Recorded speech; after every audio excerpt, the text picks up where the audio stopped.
जय Hind dear students, आपका स्वागत है आपके YouTube चैनल लर्निंग बुक में, जिसमें कि क्लास 11th आज हम स्टार्ट करने चल रहे हैं चैप्टर 3 जिसका नाम है classification of elements and periodicity and periodic properties.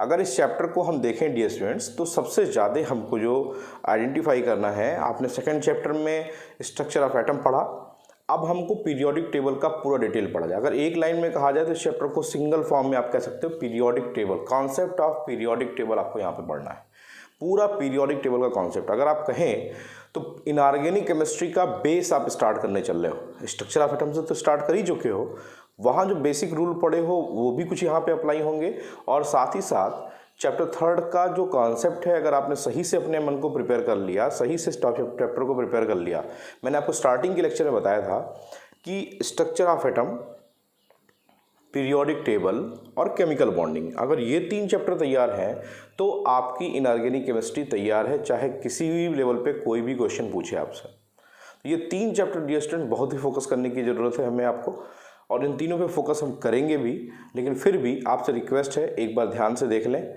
जो चैप्टर है वो है classification of elements and periodicity and periodic properties. मतलब अगर हम चैप्टर्स को क्लासीफाई करें तो चैप्टर्स को हम 3 पार्ट में क्लासीफाई कर सकते हैं। पूरे चैप्टर को अगर पढ़ना है तो उसकी स्ट्रेटजी बनाने के लिए हमको चैप्टर को 3 पार्ट में क्लासीफाई करना है। तो रिक्वेस्ट है कि इसको ध्यान से पढ़िएगा, चैप्टर को बहुत ही इंपॉर्टेंट है, क्योंकि अगर आपने इसको सही से पढ़ लिया तो सेकेंड ईयर में या उससे हाई लेवल पे कहीं भी आप केमिस्ट्री पढ़ोगे तो ये हमेशा बार बार आएगा, इससे पीछा नहीं छूटने वाला। तो इस पर इसीलिए ज़्यादा से ज़्यादा फोकस करना है, ठीक है। तो classification of elements and periodicity and periodic properties में अगर पहला पॉइंट देखा जाए तो हमको पीरियोडिक लॉ पढ़ने हैं। क्या पढ़ना है? Periodic law. आपको पता है कि जब एलिमेंट्स की डिस्कवरी हुई तो एलिमेंट्स की डिस्कवरी ऐसे नहीं हो गई। एलिमेंट्स की डिस्कवरी तो एलिमेंट्स धीरे धीरे डिस्कवर होते गए, उनको एक सिस्टमेटिक फॉर्म में किसी टेबल में रखने का काम अलग अलग समय पे अलग अलग साइंटिस्ट ने किया है, ठीक है। उनका क्लासिफिकेशन का बेस अलग अलग है। तो हमको यहाँ पे उन डिफरेंट क्लासिफिकेशन, जो कि क्लासिफिकेशन को, एलिमेंट्स को अरेंज करने के लिए डिफरेंट साइंटिस्ट ने डिफरेंट लॉ के बेसिस पे, डिफरेंट फैक्ट के बेसिस पे जो क्लासिफिकेशन दिया है वो हमको यहाँ पे पढ़ना है, ठीक है। तो और जब पढ़ेंगे तो क्या करेंगे, जैसे क्या क्या पढ़ना है। सबसे पहले एंटोनी लेवाइजर, सबको पता है कि फादर ऑफ केमिस्ट्री कौन है? एंटोनी लेवाइजर। तो जो एंटोनी लेवाइजर ने एलिमेंट्स जब हमारे डिस्कवर हुए तो उनको मेटल और नॉन मेटल के फॉर्म में क्लासीफाई किया और पीरियोडिक टेबल में रख दिया। फिर उसके बाद जो है वो डोबेराइनर साहब का नाम आप क्लास 9-10 में पढ़ के आए हो, डोबेराइनर ट्रायड्स। डोबेराइनर ट्रायड्स में क्या है? लॉ ऑफ ट्रायड्स के बारे में 3-3 एलिमेंट्स का को जो सिमिलर प्रॉपर्टीज़ वाले थे उनको एक साथ रखना स्टार्ट किया गया। फिर तीसरा कॉन्सेप्ट आता है लोथर मेयर का कॉन्सेप्ट। उन्होंने क्या कहा कि फिजिकल प्रॉपर्टीज़ के बेसिस पे जब एलिमेंट्स को अरेंज किया जाता है तो वो एक डिफरेंट इंटरवल के बाद सेम प्रॉपर्टी वाले एलिमेंट सेम ग्रुप में लाई करते हैं, ठीक है। लेकिन ये सारे क्लासिफिकेशन ऐसे आते गए और जाते गए। First of all systematic classification जो दिया था वो मेंडलीव ने दिया था। तो मेंडलीव पीरियोडिक टेबल क्या है? मेंडलीव पीरियोडिक टेबल में ये आप पढ़ोगे तो आप जानते भी होंगे कि मेंडलीव पीरियोडिक टेबल में मेंडलीव ने क्या कहा कि the physical and chemical properties of the elements are the periodic function of their atomic masses, not their atomic numbers. तो फिजिकल और केमिकल प्रॉपर्टीज ऑफ एलिमेंट्स जो होती है वो किसकी पीरियोडिक फंक्शन होती है? एटॉमिक मासेस की, ठीक है। तो वो भी फिजिकल प्रॉपर्टी, लेकिन और बोला उन्होंने कि जब एलिमेंट्स को एटॉमिक मास के इंक्रीजिंग ऑर्डर में अरेंज करेंगे तो एक डिफरेंट इंटरवल के बाद जिन एलिमेंट्स की फिजिकल और केमिकल प्रॉपर्टीज सिमिलर होगी वो सेम ग्रुप में लाई करेंगे। मतलब first of all group, period, इन सब का कॉन्सेप्ट किसने दिया? मेंडलीव ने दिया। तो हमको मेंडलीव पीरियोडिक टेबल पढ़ना है, लेकिन वो लॉ भी बहुत ज़्यादा एप्लीकेबल नहीं रहा।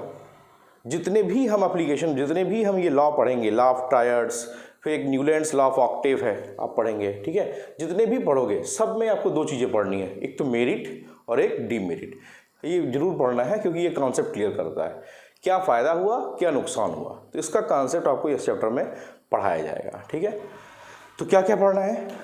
सबसे पहले पीरियोडिक लॉ की बात करें डियर स्टूडेंट्स, तो सबसे पहले हमको एंटोनी लेवाइजर के बारे में पढ़ना है।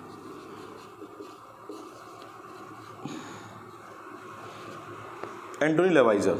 दूसरा हमको डोबेराइनर ट्रायड्स के बारे में, डोबेराइनस ट्रायड्स के बारे में, Dobereiner triads, law of triads जो है वो यहाँ पे पढ़ेंगे हम। तीसरा हमको न्यूलैंड्स लॉ ऑफ ऑक्टेव पढ़ना है, न्यूलैंड्स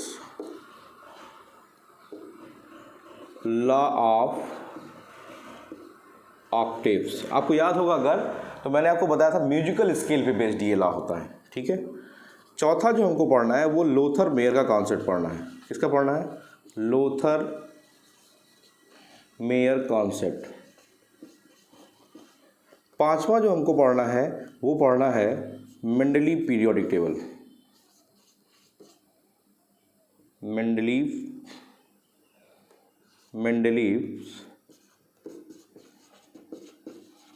पीरियोडिक टेबल। मेंडलीव के बाद जो छठवां पढ़ना है हमको, वो क्या पढ़ना है? छठवां पढ़ना है, 6 नंबर पे पढ़ना है, वो पढ़ना है modern periodic law, modern periodic law. ये जो मॉडर्न पीरियोडिक था ये मोजले एक्सपेरिमेंट पे बेस्ड था। किसमें था? मोजले एक्सपेरिमेंट। तो मोजले एक्सपेरिमेंट के बारे में हमको यहाँ पे डिटेल में पढ़ना है और इसी को बोलते हैं मॉडर्न पीरियोडिक लॉ। ये सिर्फ पीरियोडिक लॉ कहलाता है, पीरियोडिक लॉ कहलाता है। तो यहाँ पीरियोडिक लॉ के बारे में पढ़ना है, यहाँ पे मॉडर्न पीरियोडिक लॉ के बारे में पढ़ना है। उसके बाद 7 नंबर पे क्या पढ़ना है? Long form of the periodic table. क्या पढ़ना है? Long form of the periodic table. ये जो long form of the periodic table है, यहाँ पे जो हम लॉ पढ़ेंगे डियर स्टूडेंट्स, वहाँ पे हम क्या पढ़ेंगे? वहाँ पे पढ़ेंगे atomic structure, atomic number, electronic configuration के बेसिस पे।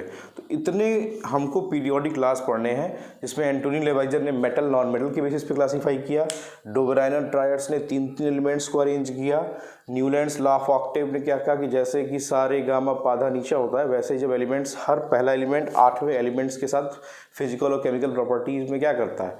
सिमिलरिटी शो करता है जब उनको इंक्रीजिंग एटॉमिक मास में अरेंज करते हैं। तो इसीलिए म्यूजिकल स्केल पे बेस्ड था, इसीलिए न्यूलैंड्स लॉ ऑफ ऑक्टेव्स कहते हैं। लोथर मेयर कॉन्सेप्ट भी फिजिकल प्रॉपर्टी पे बेस्ड करता है। फिजिकल प्रॉपर्टी क्या है? जैसे कि वॉल्यूम हो गया, मेल्टिंग पॉइंट हो गया, बॉइलिंग पॉइंट हो गया। इस बेसिस पे जब एलिमेंट्स को अरेंज करते हैं, उन्होंने ग्राफ बना के बताया था। तो जो ग्राफ में एक ही पॉइंट पे मिलते हैं, उनका फिजिकल और केमिकल प्रॉपर्टी क्या होता है? सिमिलर होता है। उसके बाद मेंडलीव पीरियोडिक टेबल के बारे में एटॉमिक मास पे बेस्ड था, आपको पता होगा। फिर मॉडर्न पीरियोडिक लॉ जो कि मोजले एक्सपेरिमेंट में बेस्ड था।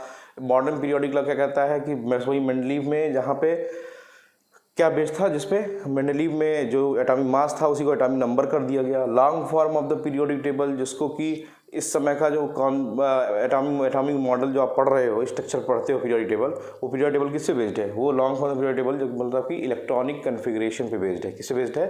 इलेक्ट्रॉनिक कन्फिग्रेशन पे बेस्ड है। तो डियर स्टूडेंट, इन सब लॉ को हम पढ़ेंगे और इनमें कहाँ कहाँ पे इनकी क्या मेरिट है, इनकी क्या डीमेरिट है, इन सब का कॉन्सेप्ट इस चैप्टर में हमको पढ़ना है। तो आई होप कि टॉपिक क्लियर हो गया होगा कि क्या पढ़ना है, ठीक है। तो आइए देखते हैं, क्लियर है? ठीक है, सबके क्या पढ़ना है? मेरिट और डीमेरिट, ये ध्यान रखना है, मेरिट और डीमेरिट्स। अब दूसरी बात करते हैं। ये तो पहला पॉइंट तो क्लियर हो गया होगा। दूसरा पॉइंट आता है dear students, classification of elements. क्या है? Classification of elements. हमको क्लासिफिकेशन ऑफ एलिमेंट्स पढ़ना है। क्लासिफिकेशन ऑफ एलिमेंट्स क्या है? क्लासिफिकेशन ऑफ एलिमेंट्स, अगर आप पीरियोडिक टेबल को देखोगे लास्ट में, तो पीरियोडिक टेबल में अगर आप ध्यान से देखो, ये इस तरीके से कुछ क्लासिफिकेशन है। यहाँ पे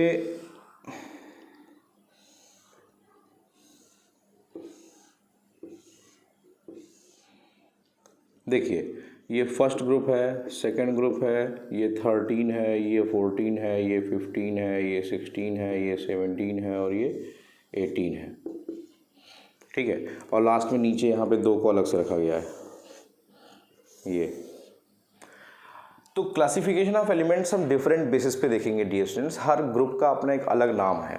जैसे आपको एग्जांपल बताता हूँ, ये जो फर्स्ट ग्रुप है और सेकंड ग्रुप है, इसको जब क्लासीफाई करना शुरू किया गया तो ये कहा गया कि भैया जब आप पीरियोडिक टेबल में देखिए, ये लेफ्ट साइड है और ये क्या साइड है, राइट साइड है। जब पीरियोडिक टेबल में आप लेफ्ट साइड में जाते हो तो हमको क्या मिलती है, मेटल मिलती है, पहला आपको क्लासिफिकेशन। राइट साइड में जाते हो तो नॉन मेटल मिलती है, ठीक है। पूरे पीरियोडिक तो क्लासिफिकेशन नहीं हो गया। On the basis of electronic configuration पूरे पीरियोडिक टेबल को 4 ग्रुप में बांटा गया है या 4 ब्लॉकेज में बांटा गया है। 4 ब्लॉक क्या क्या है, अगर लास्ट इलेक्ट्रॉन इलेक्ट्रॉनिक कन्फिगरेशन लिखने पर अबाव प्रिंसिपल के अकॉर्डिंग एस सब सेल में जाता है तो हमारे एलिमेंट्स कहलाते हैं S block element, S block, ठीक है। अगर लास्ट इलेक्ट्रॉन पी सब सेल में जाता है तो हमारे इलेक्ट्रॉनिक कन्फिगरेशन यहाँ से यहाँ तक 13 से 18 तक जो होते हैं ये कहलाते हैं पी ब्लॉक, ठीक है। अगर हमारा इलेक्ट्रॉनिक कन्फिगरेशन लिखने पर हमारा इलेक्ट्रॉन जो होता है, लास्ट इलेक्ट्रॉन जो होता है वो डी सब सेल में जाता है तो वो क्या कहलाते हैं, डी ब्लॉक एलिमेंट कहलाते हैं। और लास्ट इलेक्ट्रॉन अगर एफ सब सेल में जाता है तो वो क्या कहलाते हैं, एफ ब्लॉक एलिमेंट कहलाते हैं।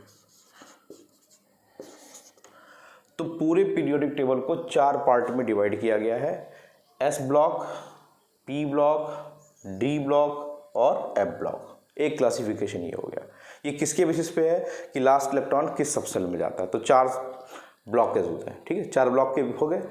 अब मेटल्स किधर होती है हमेशा पीरियोडिक टेबल में, लेफ्ट साइड में। नॉन मेटल किधर होती हैं, राइट साइड में। ये अभी देखिए मैं चैप्टर का बेसिक पढ़ा रहा हूँ, अभी चैप्टर स्टार्ट नहीं किया है, ये ध्यान रखिएगा। हम चैप्टर डिटेल में एक एक पॉइंट पढ़ेंगे, ठीक है। अब तीसरा क्लासिफिकेशन क्या है, इनके अलग अलग हर ग्रुप का अपना एक अलग अलग क्लासिफिकेशन है। जैसे ये दोनों ग्रुप और ग्रुप 13 से लेकर के ग्रुप 17, ये ध्यान दीजिएगा, फर्स्ट और सेकंड ग्रुप और ग्रुप 13, 14, 15, 16, 17, इतने ग्रुप को या यूं कह लीजिए कि एस और पी ब्लॉक को हम रिप्रेजेंटेटिव एलिमेंट्स कहते हैं। क्या बोलते हैं, रिप्रेजेंटेटिव एलिमेंट्स कहते हैं। तो मतलब S and P block elements are known as representative elements except group 18, group 18 को छोड़ करके। ग्रुप 18 क्या है, ग्रुप 18 नोबल गैसेस कहलाती है। यहाँ पे इनर्ट गैसेस पाई जाती हैं। क्या पाती हैं, इनर्ट गैसेस। तो इनर्ट गैस कहाँ पाई जाती है, ग्रुप 18 में पाई जाती है। तो representative elements, noble gas elements हो गया। ये जो डी ब्लॉक एलिमेंट्स है डियर स्टूडेंट्स, यहाँ पे आपके आते हैं ट्रांजिशन एलिमेंट। क्या आते हैं, ट्रांजिशन एलिमेंट। तो ट्रांजिशन एलिमेंट्स कहाँ आते हैं, डी ब्लॉक में आते हैं। और ये एफ ब्लॉक में जो आता है वो आता है इनर ट्रांजिशन एलिमेंट। क्या आता है, इनर ट्रांजिशन एलिमेंट्स। तो पूरे पीरियोडिक टेबल्स को अगर स्पेसिफाइड नेम के बेसिस पे देखा जाए तो क्या निकल के आता है, एस ब्लॉक और पी ब्लॉक एलिमेंट्स क्या कहलाते हैं, एस ब्लॉक और पी ब्लॉक एलिमेंट्स कहलाते हैं आपके मेटल और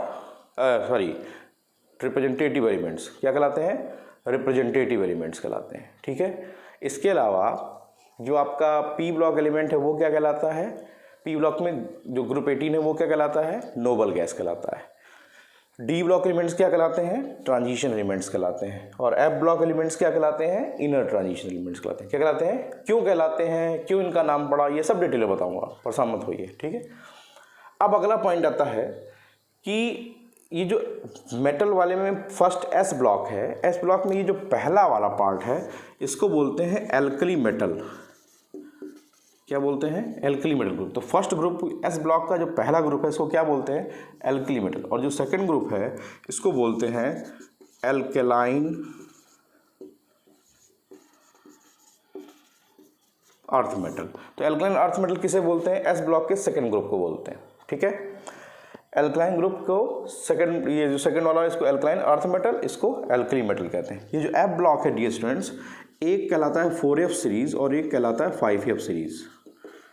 याद करिए जब इलेक्ट्रॉनिक कन्फिगरेशन लिख रहे थे तो 4F और 5F आ रहा था।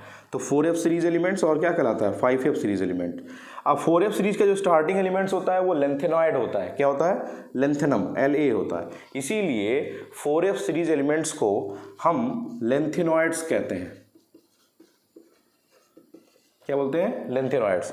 5F सीरीज जो एलिमेंट्स है इसको बोलते हैं एक्टिनॉइड्स। इसका जो पहला एलिमेंट होता है AC होता है, एक्टिनियम, एक्टिनॉइड्स। तो लेंथेनॉइड और एक्टिनॉइड्स किस ब्लॉक से आते हैं? F block. तो F ब्लॉक में कितने? 2 डिवाइडेड है, एक 4F सीरीज और एक 5F सीरीज, जिसमें कि लेंथेनॉइड और एक्टिनॉइड्स आते हैं। लेंथेनॉइड और एक्टिनॉइड्स आते हैं। क्लियर है? ट्रांजिशन एलिमेंट्स तो आपको पता ही हो गया। अब इसमें देखा जाए तो डियर स्टूडेंट्स, ये जो ग्रुप वाइज है, ग्रुप 13 जो होता है ये बोरान फैमिली कहलाता है। 13 को क्या बोलते हैं? 13 को कहते हो बोरान फैमिली एलिमेंट्स। ग्रुप 14 को कार्बन फैमिली कहते हैं। ग्रुप 15 को नाइट्रोजन फैमिली कहते हैं। क्या बोलते हैं? Nitrogen family. Group 13 boron family, group 14 जो है वो कार्बन फैमिली, ग्रुप 15 को नाइट्रोजन फैमिली। इसके अलावा ग्रुप 15 का नाम होता है नाइकोजेंस। नाइकोजेंस कहेंगे सर, नाइकोजेंस का मतलब क्या होता है? Group 15 elements are also known as pnictogens. नाइको मतलब होता है पॉइजनस। तो पॉइजनस जो होते हैं मतलब सफोकेटिंग गैस फॉर्मेशन वाली फैमिली जो होती है वो नाइट्रोजन फैमिली कहलाती है। इसलिए ग्रुप 15 को क्या बोलते हैं? क्या बोलते हैं? नाइकोजेंस कहते हैं। फिर ऐसे ग्रुप 16 आता है। ग्रुप 16 जो है वो ऑक्सीजन फैमिली है। ऑक्सीजन फैमिली, ग्रुप 16 को ऑक्सीजन फैमिली कहते हैं। तो ऑक्सीजन फैमिली जो है उसको कैल्कोजेंस कहते हैं कॉमनली। क्या कहते हैं? ग्रुप 16 ऑक्सीजन फैमिली तो है, लेकिन कॉमनली क्या कहते हैं? कैल्कोजेंस। कैल्कोजेंस मतलब कैल्कस। कैल्कस मीन्स होता है ओर फॉर्मिंग फैमिली। क्या होता है? ओर फॉर्मिंग। जितने भी ओर्स होते हैं आप 10th में पढ़े होंगे, ऑक्साइड ओर, सल्फाइड ओर, यही जनरली पढ़े थे। याद करिए, कैल्सिनेशन, रोस्टिंग, याद आ रहा है? तो कैल्सिनेशन रोस्टिंग क्या था? कैल्सिनेशन वाला ऑक्साइड के लिए, रोस्टिंग सल्फाइड के लिए। तो ऑक्सीजन, सल्फर, सेलेनियम, टेलुरियम और पोलोनियम कहाँ आता है? ऑक्सीजन फैमिली में। तो ओर फॉर्मिंग फैमिली कौन है? Oxygen family. और सबसे लास्ट है ग्रुप 17। ग्रुप 17 को हम बोलते हैं halogens. Halogens means हेलस। हेलस means salt. ये सब सी ओरिजिन के होते हैं, समुद्र में पाए जाते हैं सबसे पहली बात। और सॉल्ट फार्मिंग फैमिली होती हैं। जितने भी सॉल्ट होते हैं जनरली वो हैलाइड्स के बने होते हैं। फ्लोरीन, क्लोरीन, ब्रोमीन और आयोडीन के बने होते हैं। तो समुद्र में पाए जाने वाले मेजर एलिमेंट्स पूरे पीरियड टेबल में कौन सा है? हेलोजेंस। ये सब छोटे छोटे क्वेश्चंस हैं जो कंपटीशन में आपको फोकस करना है। ठीक है, फिर पढ़ाऊंगा डिटेल में, लेकिन अभी जान लीजिए। तो पीरियोडिक टेबल के बारे में एक बेसिक कॉन्सेप्ट आपके दिमाग में क्लियर हो गया होगा। तो ये तो हो गया दूसरा पार्ट। एक पार्ट हो गया पीरियोडिक लॉ वाला, दूसरा पार्ट क्लासिफिकेशन हो गया। ठीक है, तीसरे पार्ट की बात करते हैं डियर स्टूडेंट। जो तीसरा पार्ट है वही सबसे ज़्यादा इंपॉर्टेंट है। ये सब तो चीज़ें आप याद कर लोगे, समझ लोगे तो हो जाएगा। लेकिन जो तीसरा पार्ट है that is periodicity and periodic properties, उसमें हमको क्या पढ़ना है? उसमें हमको एटॉमिक रेडियस के बारे में पढ़ना है। पहला कौन कौन सी पीरियोडिक प्रॉपर्टीज़ पढ़नी है? Atomic radius. जब एटॉमिक रेडियस पढ़ोगे ना तो यहाँ 2-3 टाइप की रेडियस आएंगी। एक आएगा कोवलेंट रेडियस, एक आएगा मेटालिक रेडियस और एक आएगा वान डेर वाल रेडियस। वान डेर वाल रेडियस। तो एटॉमिक रेडियस का कॉन्सेप्ट क्या है? एटॉमिक रेडियस क्या होती है? ठीक है, अब देखिए जो हम पीरियोडिक प्रॉपर्टीज़ पढ़ेंगे आपको पता होना चाहिए ये ग्रुप है, ये जो एलिमेंट्स होते हैं, जब हम किसी पीरियोडिक टेबल में टॉप टू बॉटम आते हैं तो ये जो टॉप टू बॉटम वाला पोजीशन होता है ये ग्रुप होता है। और लेफ़्ट टू राइट जाते हैं तो ये क्या होता है? पीरियड होता है। क्या होता है? पीरियड होता है। तो डियर स्टूडेंट्स हमको ये ध्यान रखना है, जैसे एटॉमिक रेडियस पढ़े तो एटॉमिक रेडियस का लेफ़्ट टू राइट जाने पर क्या इफेक्ट पड़ रहा है, टॉप टू बॉटम आने पर क्या इफेक्ट पड़ता है। ठीक है, ध्यान दीजिए क्या क्या पढ़ना है।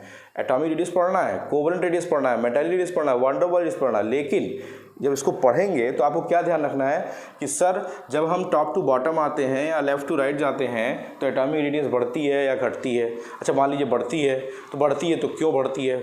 कौन कौन से फैक्टर्स हैं जो एटॉमिक रेडियस को अफेक्ट करते हैं? हमको फैक्टर्स पढ़ना है। क्या पढ़ना है? फैक्टर्स पढ़ना है।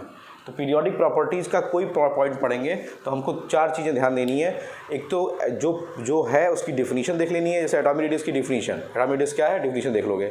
दूसरा पॉइंट आपको क्या देना है कि सर ये पीरियोडिक टेबल्स है, पीरियोडिक प्रॉपर्टीज़ है, तो हमको ये देख लेना है कि सर ठीक है सर, चलिए पीरियड है तो पीरियड में लेफ्ट टू राइट जाने पर क्या इफेक्ट पड़ रहा है, इसका टॉप टू बॉटम आने पर क्या इफेक्ट पड़ रहा है। और साथ ही साथ ये ध्यान दे देना डियर स्टूडेंट्स कि इफेक्ट पड़ रहा है, ठीक है, कौन कौन से फैक्टर है जो एटॉमिक रेडियस को इफेक्ट करते हैं, ठीक है, तो फैक्टर्स अफेक्टिंग एटॉमिक रेडियस। ऐसे दूसरा पॉइंट है ionic radius, ionic radius, ionic radius का कॉन्सेप्ट पढ़ना है।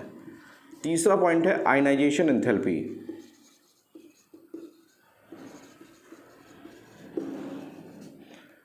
चौथा पॉइंट है इलेक्ट्रॉन गेन एंथैल्पी,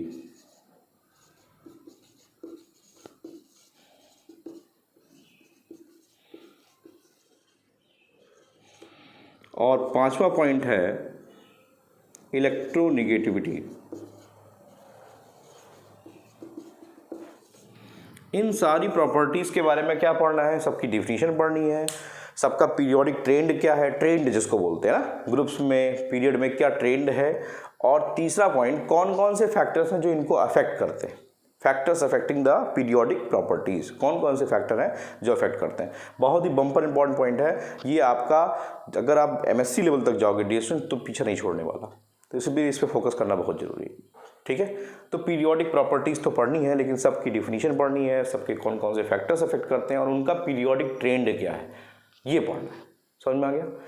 इसके अलावा कुछ केमिकल प्रॉपर्टीज़ के ट्रेंड के बारे में पढ़ना है, जैसे एसिडिक करेक्टर लेफ्ट राइट जाने पर क्या होता है, बेसिक करेक्टर क्या होता है, केमिकल रिएक्टिविटी क्या होती है, ठीक है, तो वो जनरल चीज़ें हैं। लेकिन जो बेसिक चैप्टर हमारा खत्म होता है वो यहीं पे आगे ख़त्म हो जाता है, ठीक है। तो आई होप कि चैप्टर 3 की समरी आपके दिमाग में बैठ गई होगी कि हमें पढ़ना क्या है। अब हम एक एक करके इस चैप्टर का एक एक पॉइंट पढ़ते जाएंगे dear students. I hope video clearly समझ में आया होगा। अगर आपको समझ में आया है तो थैंक्स फॉर वॉचिंग, और रिक्वेस्ट है कि कमेंट बॉक्स में कमेंट जरूर करिए, क्योंकि आपका कमेंट ही हमारे लिए एनर्जी का काम करता है। Thank you.